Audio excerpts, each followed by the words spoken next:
Lesson 1, Question 7. There are two classic problems that give us mathematically proper ways to evaluate coincidences. One is a counterintuitive poser, the birthday problem, which tells us that in any group of 23 people, the odds are better than even that 2 people in the group will have the same birthday.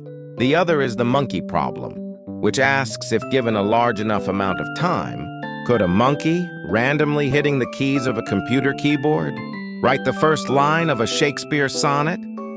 These two problems, along with the law of large numbers, the theory of hidden variables, and the law of truly large numbers, give us a reasonable understanding of why coincidences happen far more frequently than we expect. This last law, the law of truly large numbers, is a philosophical adage. In a nutshell, it tells us that if there is any likelihood that something could happen, no matter how small, it's bound to happen at some time. It's not a theorem that can be proven. After all, I used the phrase bound to happen, which is as ambiguous as any phrase can be. But it gives a sense of just how common coincidences are.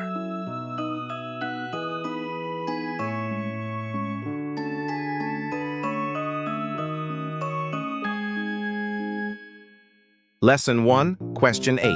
The phrase image scanning refers to the cognitive processes that operate on visual mental images when a person moves his or her attention across imagined objects. The first image scanning paradigm was designed to investigate the spatial properties of images. In the original experiment, participants memorized drawings of elongated objects, such as a tower. They were then asked to visualize one of the objects and to focus at one of its ends, for example, the bottom of the tower. Lastly, participants heard the name of a feature on the object, e.g., a flag, and they had to look for it. Participants were not instructed to scan their image, but were simply told to focus on the original location until the probe was delivered, and then to focus on the named part or feature. They pressed one button when they had focused on the named part, and another button if they failed to find it. The critical finding was that response times increased linearly, with increasing distances from the focus point to the named part of the object. This finding was taken as evidence that distance, as traversed by image, scanning, is genuinely represented in visual mental images.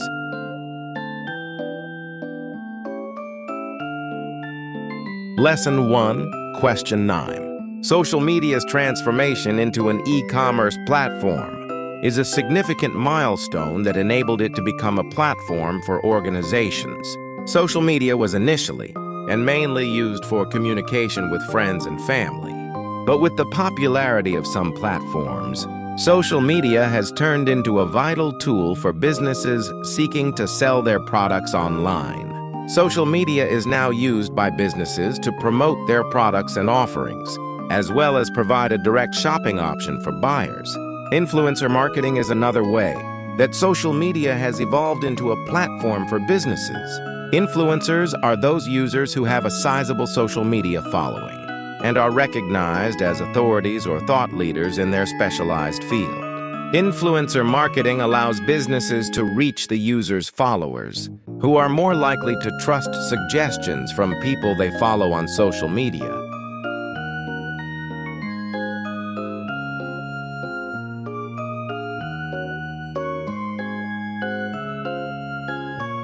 Lesson 1, Question 10. One way we stop listening is when we start preparing a response to what the other person has just said, often immediately after they have started speaking. For example, imagine you are in a meeting with your manager, who tells you that a reorganization is coming soon, and you and your team are going to be moved under a lower-level manager. As soon as you hear that news, you stop listening, and your mind goes into high gear. You start thinking of ways to convince your manager not to let that happen. You think of how much you don't like the manager you are about to be moved under, and you prepare to tell your manager that you are incompatible with the new person. You fear your career is starting a downward spiral. Meanwhile, your manager has continued talking, laying out the rationale for the decision, and explaining why this is a good move for both you and your team. Unfortunately, you stopped listening, so you missed everything beyond you are going to be moved to. When you prepare your response as the other person is talking, you are missing out on hearing what the other person is sharing with you.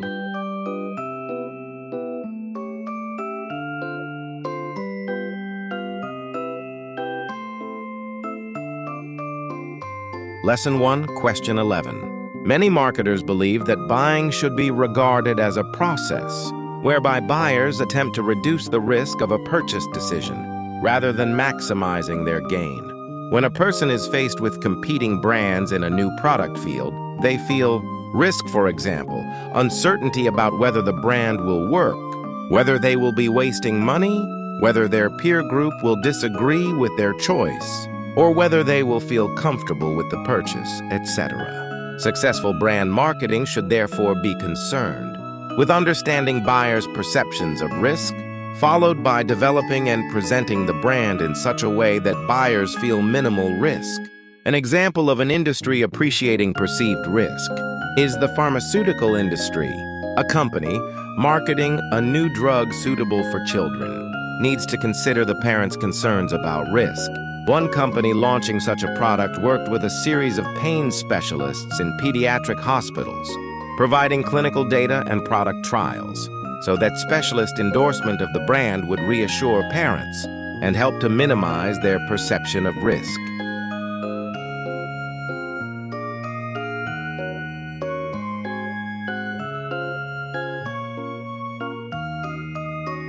Lesson 1, Question 12. For the longest time, it was debated how bees computed the distance to their nectar, but we have now figured it out. The bee is actually approximating distance by measuring the amount of visual stimuli it receives on the trip. Imagine this setup. You take a paper towel tube, split it open, and paint a bunch of tiny trees all along the inside. Then you tape it back up and put the tube at the door of the hive, so that the bees must fly through it to exit. Bug scientists discovered that while the bee only flies 10 inches through the tube, from its point of view, it just flew through an entire forest. If the scientists put a nectar source right at the end of the tube, the bee would fly 10 inches to it, but go back and report that there is nectar a whole forest away. This was confirmed by removing the tube, then putting tiny little RFIDs on the backs of the bees that saw the dance of the tricked bee and went on to overshoot the location by a mile. So the bee is really just a simple little robot driven by cunning algorithms.